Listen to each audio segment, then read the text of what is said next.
It's uh, it's me, it's Grandpa Ricky again. It's a lovely day here. I hope you're having a lovely day there when you get to see this. It's the day after Memorial Day. I think it's May the 25th or the 26th, 2020. And I got work last night. And I'm very grateful when these nights happen. They're very, very unpleasant. I started off going to sleep being very grateful because I'd spent the day reflecting and relaxing and just taking it easy. And because it was Memorial Day, and I was thinking about all the people who have helped me, and all the soldiers and frontliners and my family and all the healers and teachers and visionaries and warriors who've helped me. And so I thought I was going to have a night of, well, you never know, you know. So I just asked my spirits and guides and pillow fairies to come in, and I had a dream, and it was about a friend of mine, and my friend, who I've known for, he's in his 80s too.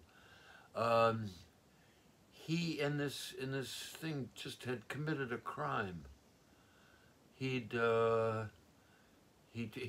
tried to molest a young woman, and in a car, and I was just shocked. And I found myself being judgmental, and I've worked my whole life to try to not be judgmental. It's hard. And then I stayed with the dream, as unpleasant as it was, and it was so unpleasant, and there were all these things happening, you know. And I was so bothered and agitated and frightened, and then I was getting angry, and my dream fair witness was just kind of watching all this, you know, and I was feeling all these feelings, and my heart was racing, and then I came up out of the dream and just kept going, and I went in deep inside myself, and there's a little thing here. It's a Buddhist thing. I don't know what it's called. I forget. And it reminds me of a thing called a Tor, which is like the energy is always flowing from masculine to feminine, from wonderful to I don't like it. But it was all about reminding me to flow the energy, to keep going, to imagine my body moving. And so I kept at it, and then a memory came in of once I was driving down the highway, and I heard all this talk about the nuclear industry and the pluses and minuses of it, and how it's probably a way, one of the things we've got to figure out as we go into the future. And that thought was liberating, because I remember being so angry that I had to pull off the road, and I was pounding the steering wheel of my old van. And I realized I was so frightened. And then I prayed, I asked for help. My heavy hitter squad, my archangels, and I prayed, and in came this question with all this spiritual energy, and the question was, where are you blind, and how are you going to make amends? How have I been blind? And that came up when I finally calmed down, and I thought, how I love my friend, and I'm angry at my friend, and I'm embarrassed of knowing my friend, and I'm sad for the young woman, and I'm sad for my friend's family, and on it went. It was work, and I eventually got to a point where I saw that, you know, I had blind spots and I have shadows, and I've got to watch my shadows all the time. And whenever I get frightened, then the shadows can come up, like the shadow of rage and anger and fear. Uh, and pride came up, and that's something I've worked on, you know, because I didn't like myself. I had no self-confidence. And I was crazy. I couldn't think. I still don't think straight. I don't think lineally. I think laterally and loopily. Um, and so I just want you to know that I got to a point of, well, how do we make amends? How could I make amends for the things that I've done that have been so unconscious and so destructive? And so hurtful of other people and of life. You know, I've been a major polluter. In university for exercise, I used to volunteer and go and cut down oak trees that were like hundreds and hundreds of years old, for a guy who needed the money. But that wasn't a good enough reason to kill the trees.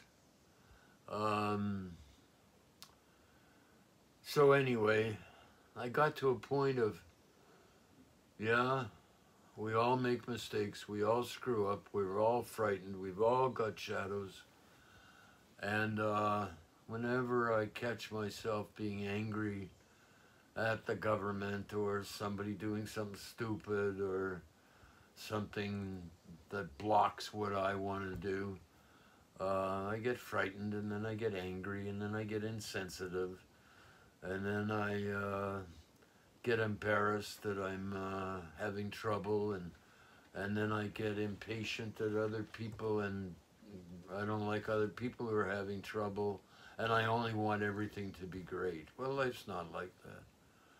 And by the way, I've got a great movie for you, a series called you. It's Dolly Parton's Heartstrings on Netflix. And so far, the first two have just been delightful. And I see that Dolly Parton is a healer and a teacher and a visionary and a warrior. And I think we all have to kind of take our lids off and be ourselves. Yesterday I took a huge chance and wrote a friend of mine a letter.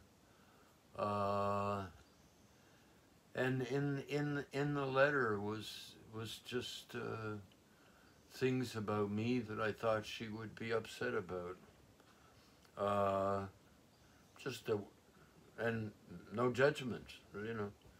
She does things one way, I do things the other, and I was talking about how what I was doing felt good, which she might take as a criticism, but I thought, no, I've got to risk the friendship, because this is something about me I want her to know. This may sound silly talk to most of you, but maybe this morning's ramble has been useful to you.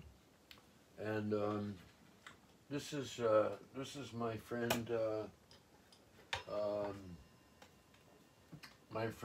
Carmel.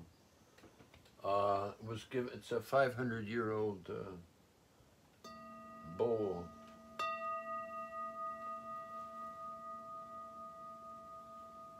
It's named after the person who gave it to me, her nickname. So I hope this has been of value to you, and I sure hope that you make your own videos and are get out there and just share your stories and share your humanity.